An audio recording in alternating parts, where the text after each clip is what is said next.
Pemirsa, pemerintah Provinsi Jakarta meminta ASN Jakarta tidak malas-malasan dan pamer kekayaan atau flexing.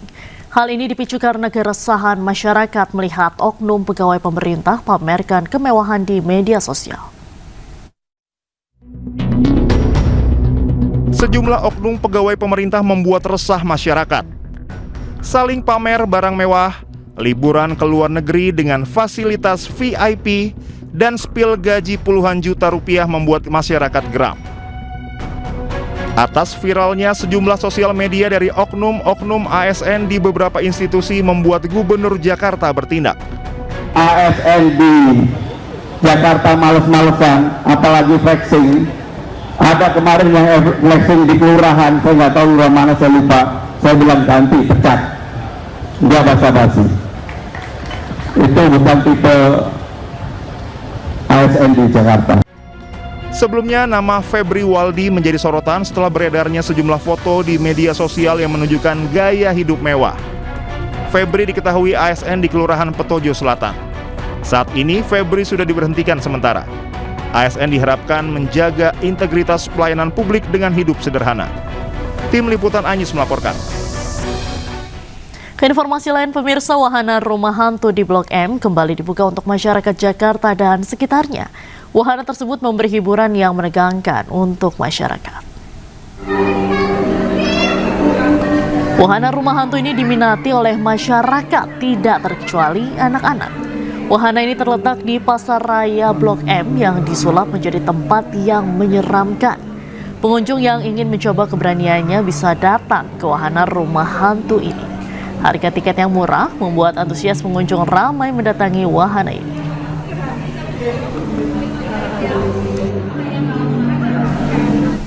Dan untuk mengetahui informasi selengkapnya, kami telah terhubung dengan jurnalis iNews Dilami Aulia di kawasan Blok M, Jakarta Selatan. Selamat sore Dilami, bagaimana keseruan rumah hantu di Blok M?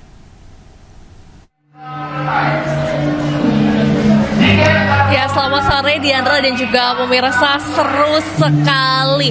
Bahkan kalau kami berdiri di sini mendengar teriakan-teriakan dari para pengunjung yang ikut ke dalam wahana kereta hantu Blok M Pasaraya Jakarta ini, Diandra. Karena memang seru sekali, ini menantang dan juga menguji adrenalin ya. Di mana pengunjung ini naik ke kereta, kemudian kereta ini melaju ke dalam terowongan di mana di dalamnya isinya hantu-hantu, Diandra. Namun maaf sekali Diandra dan juga pemirsa, saya tidak bisa menunjukkan karena untuk jam 5 hingga jam 6 sore hari ini untuk kawasan kereta hantu Blok M ini sedang break atau istirahat, Diandra ya. Jadi kalau kita lihat masyarakat yang memang ingin menunggu untuk masuk pun ini terhalang begitu ya, karena nanti bisa masuk lagi pada kiranya pukul 6:30 malam hari nanti, Diandra. Nah, harganya ini cukup terjangkau ya, dari mulai harga Rp35.000 saja untuk hari biasa, dan kalau weekend itu di harga Rp40.000.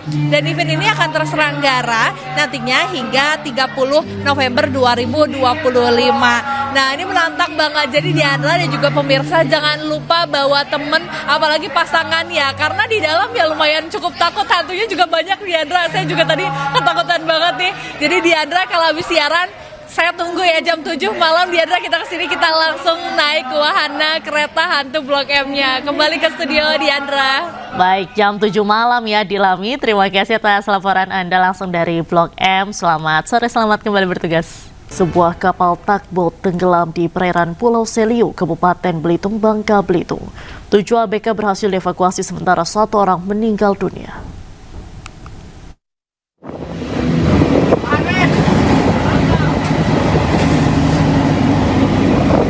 Akibat cuaca ekstrim, kapal tugboat kawan kita 11 yang mengangkut 8 anak buah kapal tenggelam di perairan Pulau Seliu, Kabupaten Belitung, Bangka Belitung.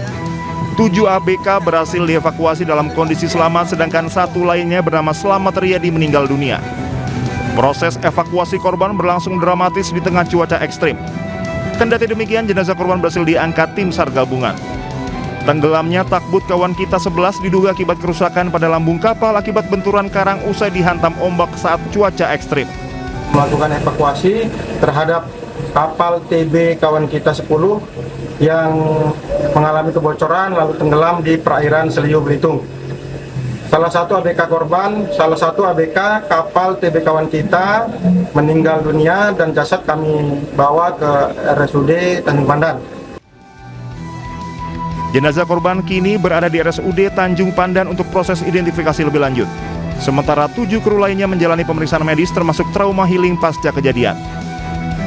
Dari Belitung, Bangka Belitung, Haryanto, iNews melaporkan. Banjir masih menggenangi jalur Pantura Demak Semarang, kendaraan sempat terjebak macet. Sementara hujan deras sejak Rabu membuat sejumlah daerah di kota Samarinda terendam banjir. Ratusan rumah terendam banjir hingga ketinggian 60-70 cm.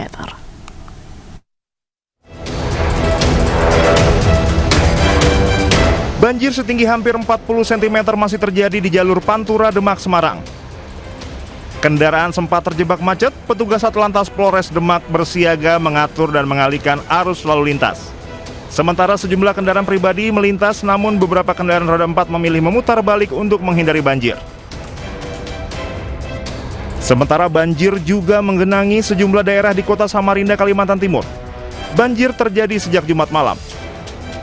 Banjir ini diakibatkan hujan deras yang melanda kota Samarinda dan luapan Sungai Mahakam. Sejumlah warga yang terdampak banjir enggan mengungsi dan memilih bertahan di rumah untuk menjaga barang-barangnya.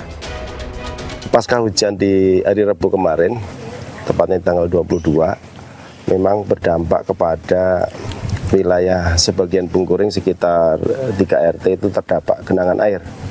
Ini memang dari indikator yang ada di TMA Benanga memang menunjukkan kenaikan sekitar 8,05. Itu disebabkan juga banjir di daerah Badak Mekar ya, Badak Mekar, Muara Badak, Tanah Datar, itu informasinya juga memang agak dalam sampai ke jalanan. Selain merendam rumah, banjir juga merendam ruas jalan sehingga aktivitas warga terhambat. Dari Samarinda, Ardi Wirya, iNews melaporkan. Pasca anjloknya kereta Purwojaya di Bekasi, Jawa Barat, kini jalur rel antara stasiun Gedung Gede Lemah Abang bisa dilalui. Namun dampak evakuasi beberapa perjalanan kereta jarak jauh terganggu, bahkan terdapat pembatalan keberangkatan.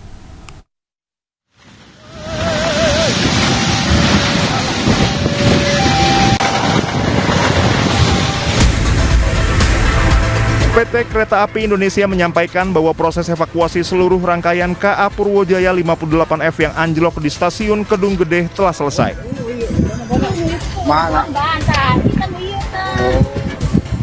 Para pelanggan kereta yang terdampak dipastikan telah mendapatkan layanan kompensasi sesuai ketentuan yang berlaku, baik berupa servis recovery maupun pengaturan perjalanan lanjutan. Namun dampak dari evakuasi Purwojaya, sejumlah perjalanan kereta jarak jauh terganggu jam keberangkatannya. Mau gimana lagi ya, posisinya memang sudah terlanjur beli tiket dan memang tidak ada pembatalan. Kemudian memang kendalanya kan jalurnya tertutup ya, karena ada yang anjlok kemarin. Ya kita ikuti aja lah ya. Mau batal juga kayaknya susah juga nyari yang lain nanti. PT Kereta Api Indonesia memastikan pelanggan yang terdampak pembatalan perjalanan kereta api memperoleh pengembalian bea 100%. Dampak dari kejadian kemarin, pertama anjlok 2 gerbong, kemudian kereta api Purwojaya mengalami kelambatan. Selanjutnya kereta api lainnya ada yang sebagian relasi dibatalkan. Hari ini ada sekitar 9 kereta api yang perjalanannya dibatalkan, bertujuan untuk menormalisasi nanti atau esok hari agar kembali perjalanan kereta api menjadi normal kembali. Terdapat beberapa ketentuan pengembalian tiket. Untuk pembatalan, pelanggan bisa mengakses beberapa kanal pelayanan resmi KAI dan loket stasiun atau kontak center 121 hingga 7 hari setelah tanggal keberangkatan KA atau aplikasi akses by KAI hingga 2 jam sebelum jadwal keberangkatan kereta api. Dari Jakarta, Abdul Aziz, iNews melaporkan.